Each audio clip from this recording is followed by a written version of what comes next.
Recently, I played a beloved Euro game quite a few times in a row, and it made me think about when I first originally got that game, which I got about 8 years ago. I played it once and then kind of created some distance between myself and the game itself, and mainly because I probably didn't have quite a smooth experience the first time I played it. And so I was like, oh, I like the game, but maybe not enough to prioritize it.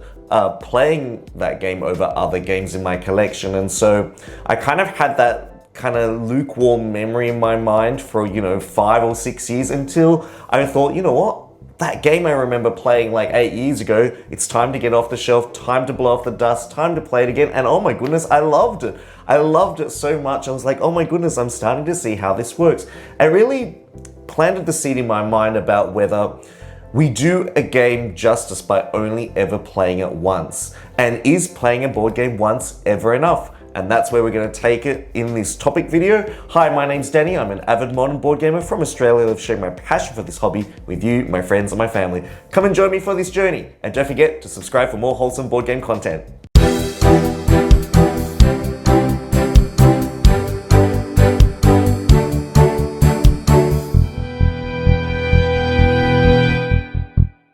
Today, I'm asking you the question, is playing a board game once really enough for you?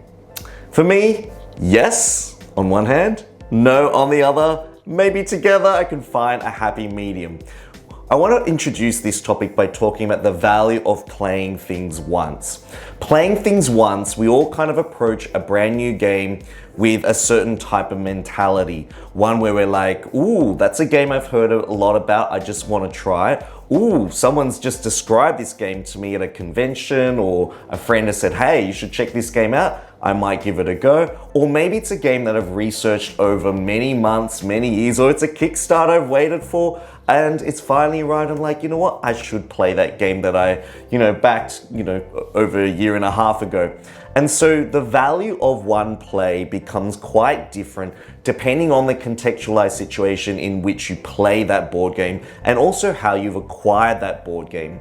So when we play a game once, we're really essentially testing the game to see if it meets our expectations, exceeds them, or maybe is underwhelmingly below our expectations. And so this litmus test of the experience that we think we're going to have compared to what we actually are going to have is going to create this really interesting tension and internal conflict in what we believe the game is going to be. And so the value of that one play actually has a lot of weight behind it. If it's a game where I've been waiting and anticipating this game for a while, and I play the game, I sit down, I set it up, I get the rules ready, and I invest all this time in, and I play, I'm like, oh, this is not what I thought the game was. It's less thematic than I thought. It's more abstract than I thought. Oh, I thought this was a card game, but actually it's a, dice rolling, take that game. That kind of reality versus perception is very, very heavily weighted in that first initial play. And so when I play a game, I kind of try and hold my opinion back just a little bit, just for a little while, because you have to kind of give the game the benefit of the doubt. If you've invested so much time and money in the game, then you're probably going to want to give it a few goes. Where if it's a friend's copy, you're probably like, oh, I'll just come along for the ride, be a passenger in the passenger seat, watch the scenery as your friend kind of like takes you through the game and go, oh, actually, this was kind of good. And so the testing and the actual experience of playing a game is really a gauge for us to see whether it matches what we thought it was going to be, or whether it will surprise us in ways that we didn't expect. And so this level of reality and expectation is something that kind of doesn't really match when we talk about our first play and the value behind that first play. So when you play your first game, we're ultimately gaining an initial impression of the game. We're getting a sense of whether the strategy and the themes really come through, whether the decisions that we make are ultimately going to matter. And so we kind of walk into our first game with a set of criteria. And the criteria might be, oh, I hope it's engaging. The criteria is, I hope there's a lot of interaction. And so when the game doesn't really quite meet that criteria, our level of value that's kind of added to that game is gonna really pull into our emotions of whether we were satisfied with that experience or not. And so that first game is quite pivotal for forming that initial opinion about a game. And so I just really wanted to touch on a game that has featured on my channel quite a lot. It's kind of come sporadically here and there. It's actually on my shelf, oh, right behind me. And it's a game called the Grand Austria Hotel. Now, when I first heard about Grand Austria Hotel, I actually saw it through another Australian YouTuber who sadly doesn't make any more YouTube videos. I was like, oh my goodness, this game encapsulates everything that I want to play. I love the idea of opening a hotel, housing guests in rooms, preparing the rooms. And so like 8 years ago, I bought this game and I was like, I really want to play this. Sat down with my hubby, played the game, and I was like, this is not what I expected it to be. And if you don't know about Grand Austria Hotel, you basically roll these white dice. Dice number actually matches with different actions that you can take. And based on the number of dice that are under each of the actions will determine the magnitude of that action that you decide to take. It might be, you know, preparing different rooms, or, you know, making a particular staff member cheaper to play, or gaining money, or going up on the Emperor track. And so when I played Grand Austria Hotel, I was like, oh, I only get 2 actions per turn in a round. Oh, and these actions are really, really constrained. How do I really get my guests into their rooms and, you know, kind of complete this satisfying puzzle? And so that first experience to me was very lukewarm. I was like, this is not what I thought it was. And so this was the sort of game that I played, and then I just left it on my shelf, moved it around my collection for about 5 years. And, you know, I had this very distant memory of playing it and not really liking it, and then my hubby probably smashing me at it because he kind of already puzzled it out.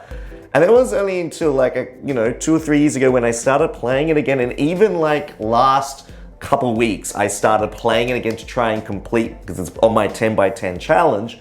I was like, click, click, click. Oh my goodness, the game started to speak to me.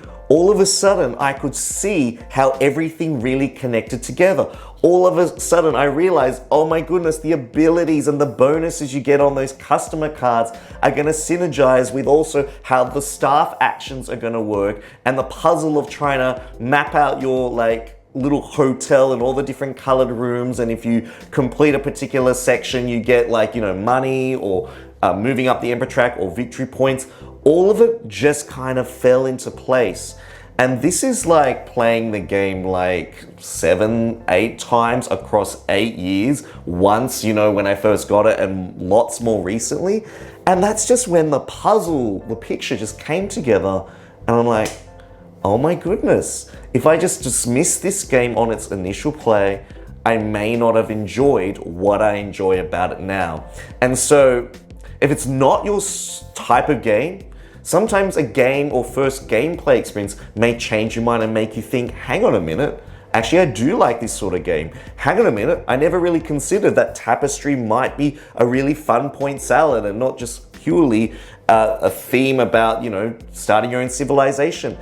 It really changed my opinion about that very first and single play. So I really want to kind of now evaluate the pros and cons of basing an impression on a single play. I'm going to start with what I think is really beneficial, and then head on to the flip side. As you can see, I'm wearing my white shirt, so you can see I'm more the angelic side of my brain right now. But so some of the pros of putting a lot of value on that single play is to test whether the game matches your taste in board gaming. If you don't like dungeon crawling stories and you play a game that's got a lot of narrative text around it, you're going to be bored out of your brain, and you probably are not going to want to spend another 3 hours playing that game. Or if you're a gamer who likes story, but the game is completely devoid of theme or cultural immersion, then you're probably not going to want to spend that valuable time that you have on that game. And so that one play will kind of allow you to decide which way you're going to lean and whether the game will match your taste. And so some people might play a game and immediately decide, you know what, this game is not for me. I don't like trivia games. I don't like dexterity games. This definitely is not going to be in my wheelhouse. And then there are some players who kind of like sitting on the fence and they're like, oh, you know what, I'm not really sure if I like this kind of classic Euro. I might give it a go and go, okay, at the end of this, oh, actually, I can just see that I may like other games like this. So it can be useful for being a litmus test into other games of the same genre. Also, the pros of just playing once and giving that initial impression is if you've enjoyed other games by the same designer and the same publisher, then that impression is already backgrounded by a lot of contextual experience with that designer and publisher's other games. So for example, the Lookout or Z-Man series of games, I know that I'm really gonna like already based on the box cover and the weird, quirky, old style art. I just know that those are the games that are going to be in my wheelhouse. And so by having that experience of a Stefan Feld game or Uwe Rosenberg game, I'm going to be probably more positively impressed by a game and understand where the design elements come from. Now, if you play a brand new designer's game for the first time, you're probably not going to have that contextual information. So you're probably going to want to try and think about, oh, why did this designer go down this route and include this mechanic in the game? And so you're probably going to be a little bit more investigative with your approach. Another thing that I find that a pro is if you're playing a friend's copy of a game, you're probably going to have a lot less unbiased opinion about that game because you didn't buy it, you didn't invest money or time into it. You're like, oh, here I am, I'm along for the ride, seatbelt me in, where are we going? Take me on a journey. And then your experience and your expectations are probably going to be a little bit different on that regard. When you play a game once, you're almost deciding whether that game is going to be worth more time.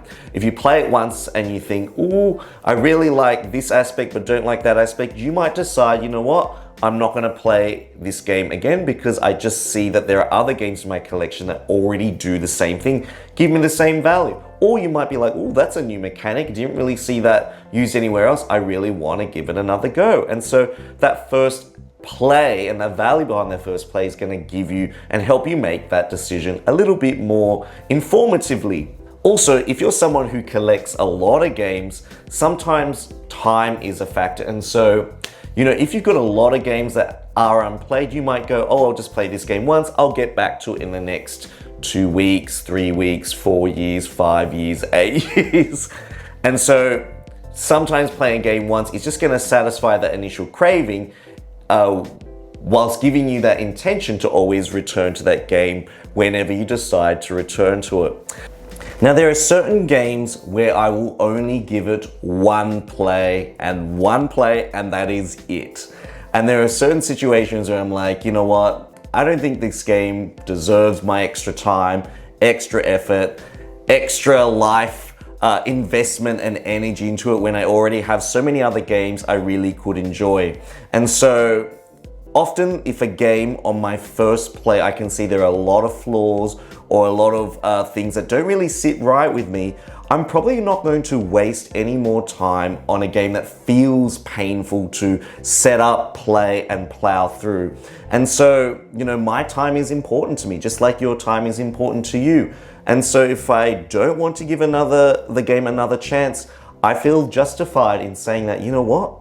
This game is a waste of my time. This game is not a good fit. It might be a good game, but it's not a good fit for me. And so I will know pretty much off the bat that game is not going to last in my collection.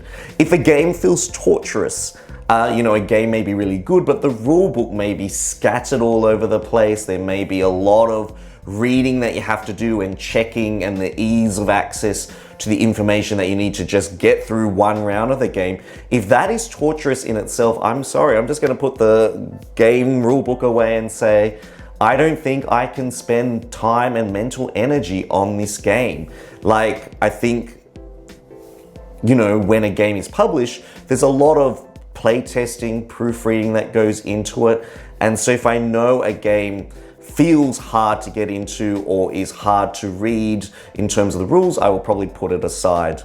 Also, if I can see that there's no more fun value extracted from the game experience, I'm probably done with the game. Now, there's a lot of games out there like the exit games that I absolutely love, which is basically a one and done experience, or games like Perspectives where the cases are singular and you play them once and then you just repackage it to pass it on. You know, those games, obviously you can only play once. Obviously they're designed for a single play experience.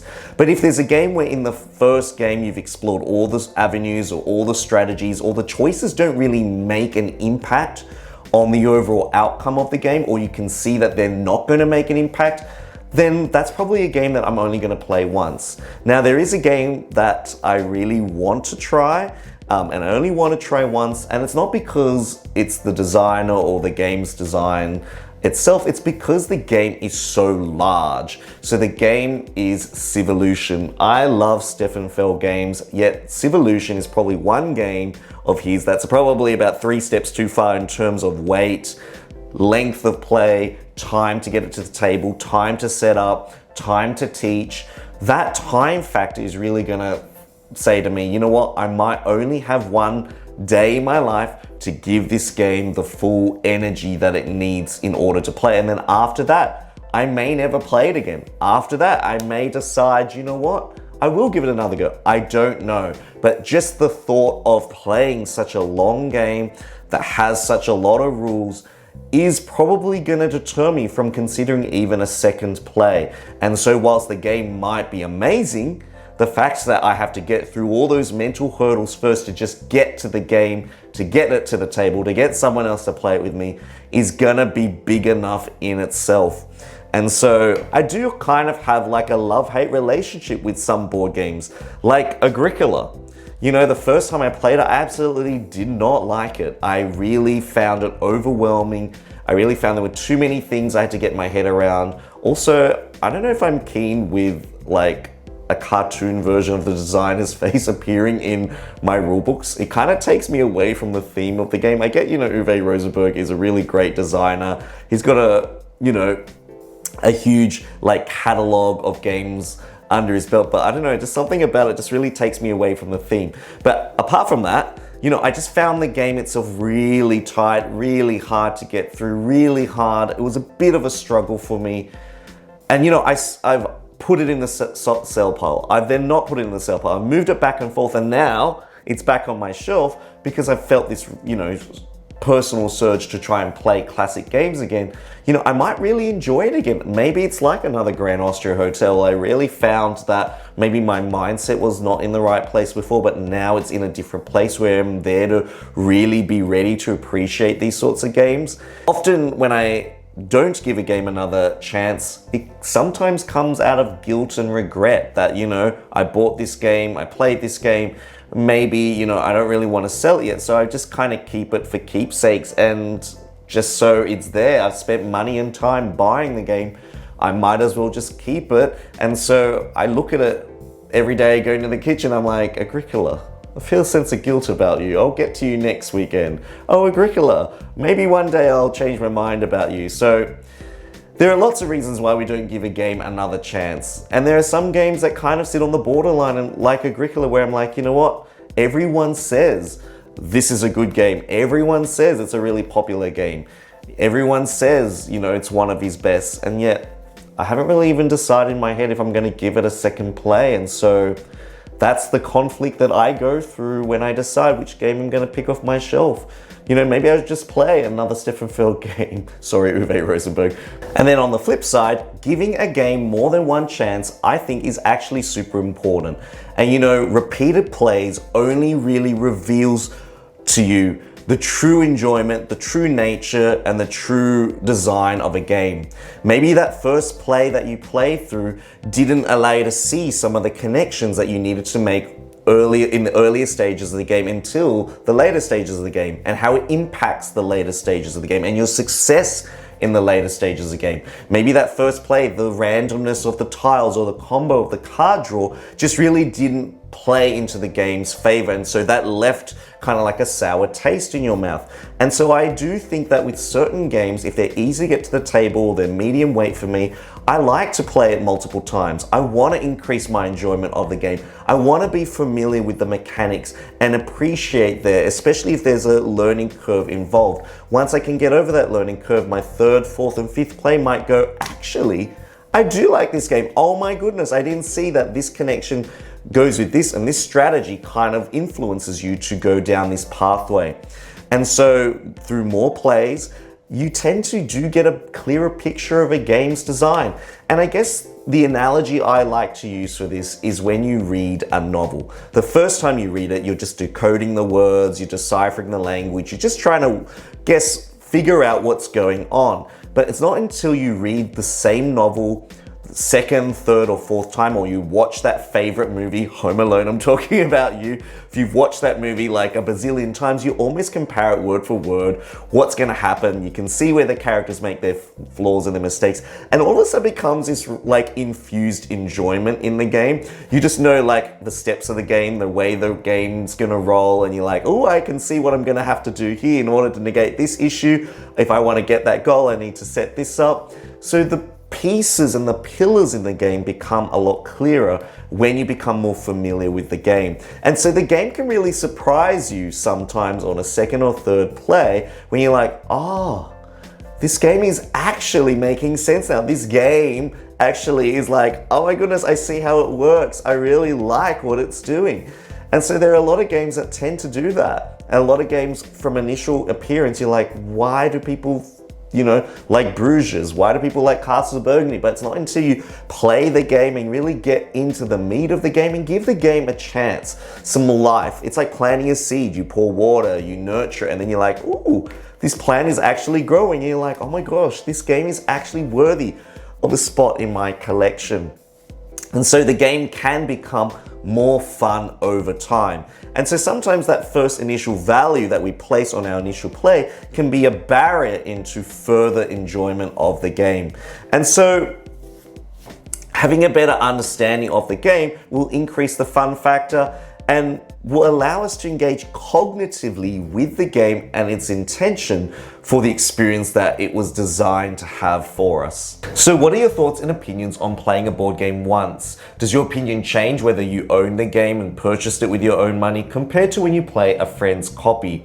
I'd love to know what your thoughts and opinions are. Please share them in the comment section below. Now, if you found this video super helpful, please consider liking and subscribing to my channel. Also, if you really want to help this channel grow, please make sure you head over to my Patreon page and buy me a coffee a month. I would truly appreciate it. This is basically my hobby, my passion, my love. So any sort of support would truly be appreciated. Other than that, if you want to check out some more of my amazing YouTube board game content, then please head over to my main page. There are hundreds of other board game videos on there to check out after this one. Otherwise, this is Danny Sania. I'll see you again for another Board Game Sanctuary video in the near future. Goodbye.